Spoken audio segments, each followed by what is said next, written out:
আমাদের সমাজের কিছু সংখ্যক ছোট মাঝারি এবং বড় মাপের আলেম ওলামা সহ সাধারণ মুসলমানরা নতুন এক যুদ্ধে অবতীর্ণ হয়েছে। এই যুদ্ধ কিন্তু ইসরায়েলের বিরুদ্ধেও নয়, নাস্তিকতার বিরুদ্ধেও নয়, তাগুতের বিরুদ্ধেও নয়। এই যুদ্ধ হচ্ছে একজন মুসলমান আরেকজন মুসলমানের বিরুদ্ধে। এই যুদ্ধ হচ্ছে একজন সাহি আকিদার মুসলমান আরেকজন সাহি আকিদার মুসলমানের বিরুদ্ধে। এবং এই যুদ্ধ সশরীরেও নয়, এই যুদ্ধ হচ্ছে সোশ্যাল মিডিয়ার যুদ্ধ, যে যুদ্ধকে আমরা বলতে পারি কিবোর্ড যুদ্ধ।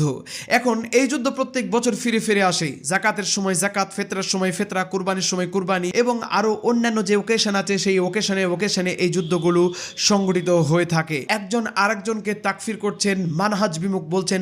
এখন সাধারণ মুসলমানরা আমরা দ্বিধাদ্বন্দ্বের মধ্যে আছি। এই সমস্ত আলেম ওলামাদের কাছ থেকে সমাধানের পরিবর্তে পাচ্ছি সমস্যা, জটিলতা এবং একে অপর থেকে আমরা ক্রমেই দূরে সরে যাচ্ছি। তারা নির্দিষ্ট কিছু সংখ্যক ফলোয়ার্সকে নিয়ে যখন একজন আরেকজন আলেমকে যখন গালমন্দ করেন, তার দ্বারা লক্ষ লক্ষ মানুষ প্রভাবিত